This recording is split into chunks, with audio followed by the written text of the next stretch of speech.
Assalamualaikum warahmatullahi wabarakatuh. Perkenalkan, nama saya Siti Mesarah. Saya dari Fakultas Tarbiyah dan Keguruan dengan nomor NIM 2209143. Di sini saya akan menjelaskan atau membuat video tentang mata kuliah IPA SBMI 2 untuk menuntaskan tugas mata kuliah SBMI 2.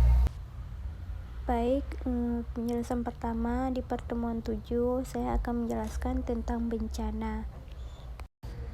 Bencana adalah suatu peristiwa alam yang mengakibatkan dampak besar bagi manusia. Peristiwa alam dapat berupa banjir, letusan gunung berapi, tsunami, tanah longsor, badai, salju, dan lain-lain.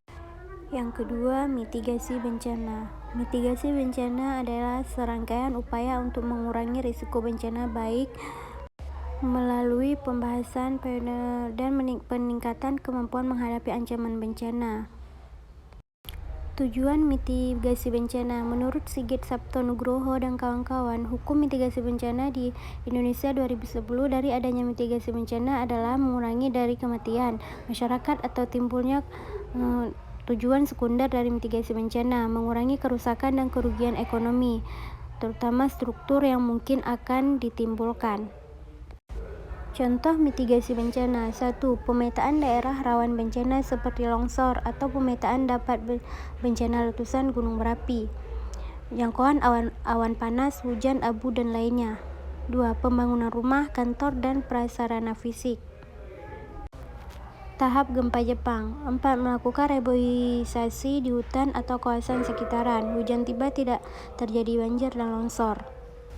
5. Selalu memperhatikan informasi terkini tentang kelautan, pemberitaan atau imbauan BMKG, misalnya perkiraan cuaca atau informasi kegempaan. 3. Manajemen bencana. Manajemen bencana merupakan serangkaian kegiatan yang dilakukan dalam rangka usaha pencegahan, mitigasi, kesiapsiagaan, tanggap darurat, pemulihan yang berkaitan dengan kejadian bencana. Manajemen bencana dilakukan dengan tujuan untuk mengurangi kerugian dari risiko yang terjadi dan mempercepat proses pemulihan pasca bencana itu terjadi. Manajemen bencana terdiri dari 2 tahap, yaitu ex ante sebelum bencana dan ex post setelah bencana. Ex ante terdiri dari metode pencegahan dan kesiapsiagaan. Tahap ex post berupa tanggap darurat, rehabilitasi, dan rekonstruksi. Baik, saya akan menjelaskan pertemuan 8, yaitu tentang siklus air.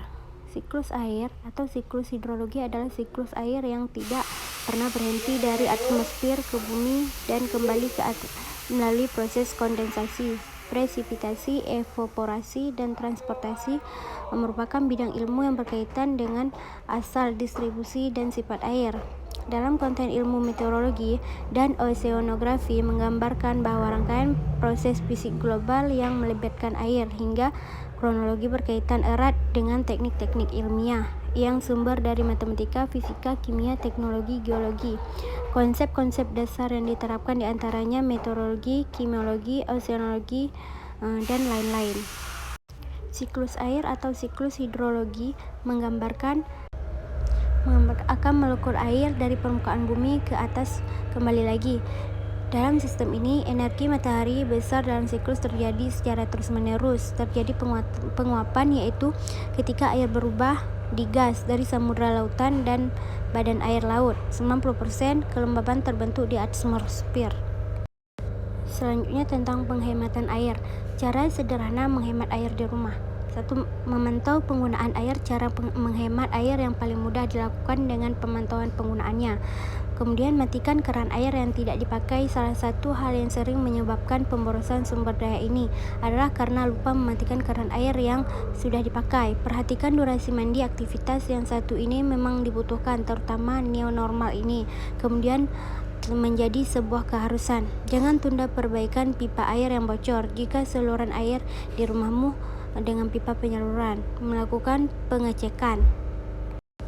melakukan pengecekan secara berkala untuk mengetahui apakah terdapat kebocoran atau tidak. Gunakan keran aerator. Cara sederhana menghemat air di rumah berikutnya dengan beralih menggunakan keran aerator. Kemudian penggunaan filter untuk air minum. Kalau kamu sering membeli air minum galon, alat filter air minum ini bisa jadi salah satu cara menghemat air. Coba di rumah. Mencuci buah dan sayur dalam wadah. Mencuci buah dan sayur sebelum memang penting untuk menghindari kotoran dan kuman yang menempel. Cukup sekian penjelasan dari saya akhiri. Assalamualaikum warahmatullahi wabarakatuh.